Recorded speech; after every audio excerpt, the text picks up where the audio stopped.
जय श्री कृष्ण, राधे राधे।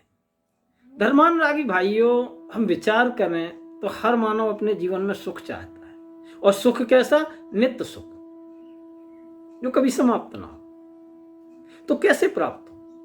तो इसके कई उपाय हमारे शास्त्रों में हैं। कई ऋषियों ने, कई संतों ने ऐसे मानव जीवन के लिए ऐसे सूत्र दिए हैं कि अगर हम उनका अनुकरण करते हैं तो हमारे जीवन में नित्य सुख की प्राप्ति हो।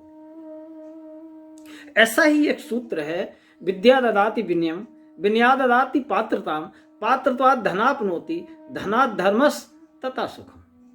यानी विद्या से विनय, विनय से योग्यता, योग्यता से धन, और धन से धर्म, और धर्म का पालन करने से सुख की प्राप्ति होती है। लेकिन होता क्या है?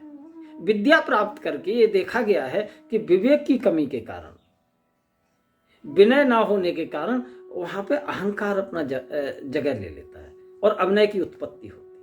तो विद्या प्राप्त करके हमारे अंदर अगर नम्रता नहीं आई, अहंकार आ गया, तो कैसे है?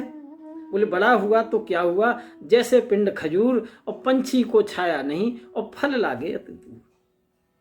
तो योग्यता किसे कहते हैं? तो विद्या ददाति विनयम, विनया ददाति पात्रता।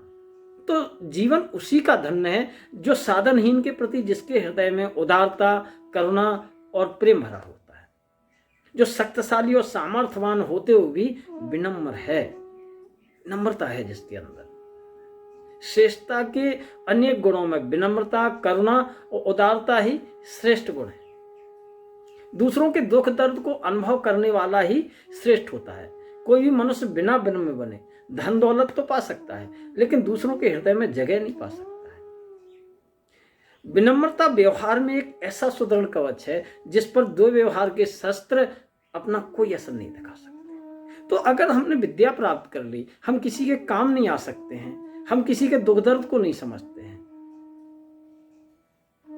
तो वैसे ही है जैसे अभी बताया, जैसे पिंड खजूर, ना तो वो छाया दे सकता है और फल इतने दूर है उसे फल प्राप्त नहीं कर सकता। क्योंकि रावण के अंदर विद्या तो थी, अगर विचार करें तो रावण के अंदर विद्या थी, उसने सभी ऐश्वर्य प्राप्त किए, लेकिन वो किसी के हृदय में जगह नहीं बना सका। यहां तक वो अपने भाई के हृदय में जगह नहीं बना सका। भाई भी उसके विपक्ष में हो गया। क्यों? क्योंकि उदारता नहीं है, विनम्रता नहीं है, प्रेम नहीं है किसी से। और वहां हमारे राघवेंद्र सरकार, दुश्मन का भाई भी उनका मित्र हो गया। यहां तक कि जो भी मिला उनका हो गया। वो क्या गुण था उनके? विनम्रता। दूसरों के दुख में दुखी होते थे।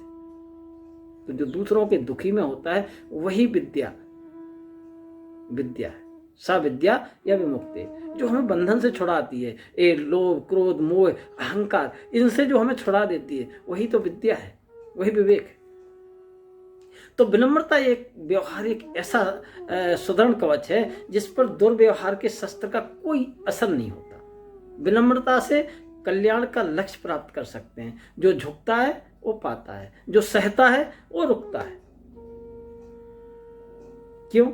जैसे एक बार क्या हुआ कि नदी अपने पूरे उससे जाके समुद्र से मिली, बड़े बड़े पेड़ों को उखाड़ के ले गई।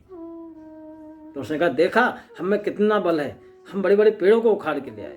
सागर बोला, तुम एक घास के तिनके को उखाड़ के लाओ, तब मानो तुम्हारी ताकत को। नदी ने बड़े जोर किए, लेकिन एक घास के तिनके को नहीं उखाड़ पाई। क्यों? नदी कितना ही जोर मचा ले, वो तो झुक गया। उसके बाद नदी उतरने के बाद वो अपनी जगह मुस्कुरा रहा। कहने का तात्पर्य है कि जिसने जो झुकेगा वही रुकेगा, जो झुकेगा नहीं वो टूटेगा, वो बह जाएगा। तो विनम्र मनुष्य के जीवन में ये चीज प्रत्यक्ष देखी जाती है। विनम्रता ही सभी क्षेत्रों में सफलता प्राप्त करने की एकमात्र कुंजी है। और विनम्रता कायरता नहीं है।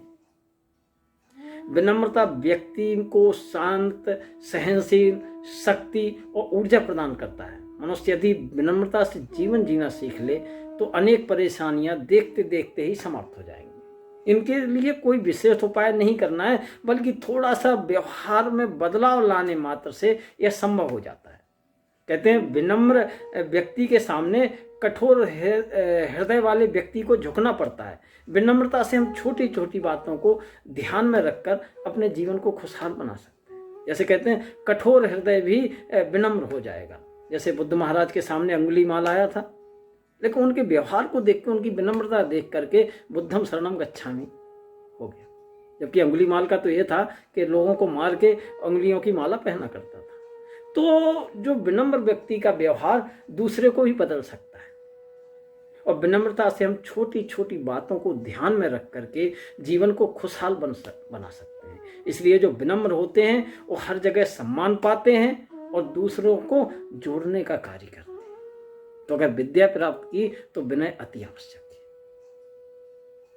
तो फिर हमारे जीवन में हमेशा के लिए सुख हो जाएगा। तो जो कहा है विद्या ददाति विनयम विनया ददाति पात्रताम पात्रता धनाप्नोति धनात् धर्मस् तथा सुखम्। लेकिन ये जरूरी है कि नम्रता होना अति आवश्यक है। जय श्री कृष्ण, राधे राधे।